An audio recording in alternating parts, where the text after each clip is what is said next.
Debat keempat Pilpres 2024 hari Minggu besok akan mengusung tema salah satunya terkait lingkungan hidup.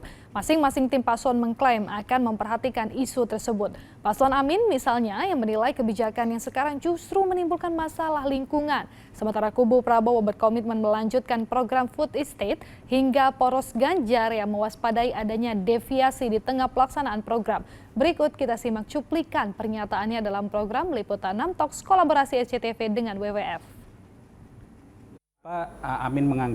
Paslon Amin menganggap isu lingkungan itu penting. Kita ingin mengajak bagaimana kita melihat paradigma yang ada saat ini.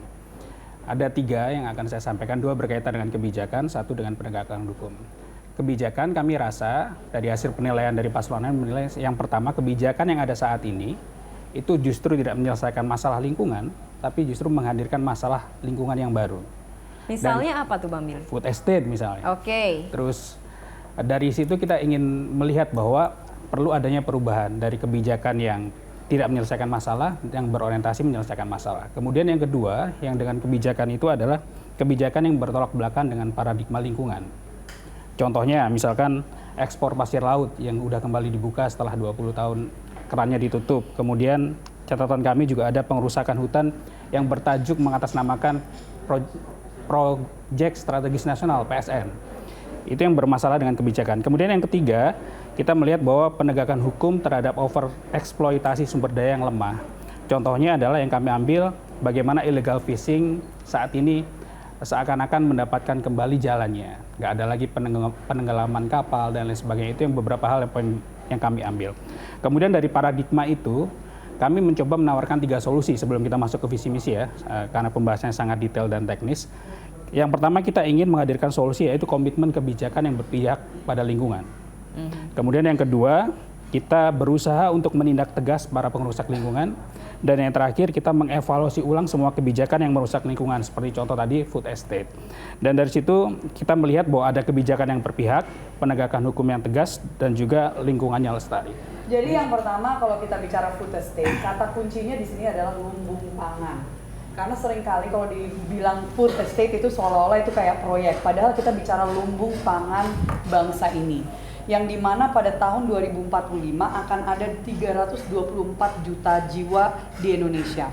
Setiap tahunnya ada konversi dari lahan pertanian menjadi lahan lain itu sebesar 100.000 hektar per tahun. Padahal kita membutuhkan pertambahan lahan pertanian sebanyak 140.000 hektar per tahun. Jadi ini ada yang nggak klop. Jadi halnya dengan food estate ini menjadi pertanyaan. Lumbung pangan, kenapa kita tekankan soal lumbung pangan? Bagaimana kita akan memberikan makan kepada masyarakat kita? Dan mohon digarisbawahi bahwa yang pertama untuk mengkonversi lahan yang rusak, termasuk lahan yang banyaknya itu kandungannya pasir, yang topsoilnya itu, ini udah bahasanya teknis ya, saya mencoba untuk nggak terlalu teknis, tapi ini kan mau nggak mau kita harus masuk ke situ, karena banyak hal yang kompleks yang nggak bisa hanya disederhanakan dengan masalah lingkungan hidup. Kita bicara bagaimana mengkonversi lahan-lahan rusak, hutan rusak, rawa, dikonversi menjadi lahan produktif.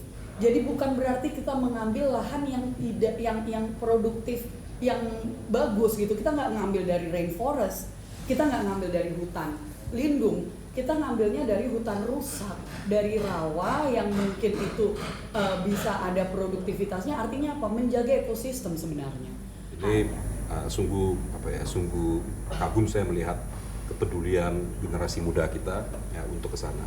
Dan itu juga sudah dipikirkan oleh Paslon 03 di dalam membuat visi misi. Di satu sisi meningkatkan kesejahteraan, meningkatkan sumber daya manusia, dan bagaimana ekonomi bisa kembang dengan daya dukung lingkungan yang tidak terkompromis gitu. Saya mau katakan satu hal seperti ini.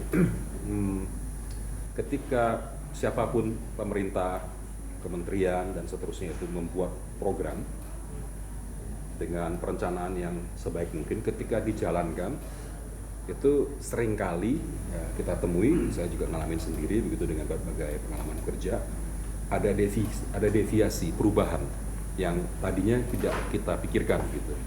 Nah, kecepatan kita memantau perubahan itu butuh itu monitoring yang katakanlah hampir real time dengan teknologi yang ada, dan kecepatan pemimpin melakukan adjustment programnya dan dia cek ke lapangan. Jadi tidak hanya dia dengar katanya, dia turun, dia melihat, dia memberikan solusi, programnya disesuaikan dan jalan. Itu juga sama pentingnya dengan programnya. Jadi tingkat eksekusi, adjustment, monitoring penting sekali. Saya harus mengatakan dari pengalaman sering ada potensi kegagalan karena kita terlambat, dan ketika telah datang kerusakan atau defisiasi dari program kita rencanakan sudah jauh, untuk menyesuaikannya membutuhkan energi dan biaya yang tidak kecil. Saya mau mengatakan bahwa program kita susun, tapi juga kesiapan tim untuk 03 di dalam pelaksanaan program monitoring dan cek lapangan itu juga disiapkan dengan baik, dan melihat Pak Ganjar dan Pak Mahfud di dalam memimpin kementerian ataupun provinsi yang pernah ada, kita yakin bahwa kemampuan eksekusi, kemampuan monitoring itu sangat mumpuni.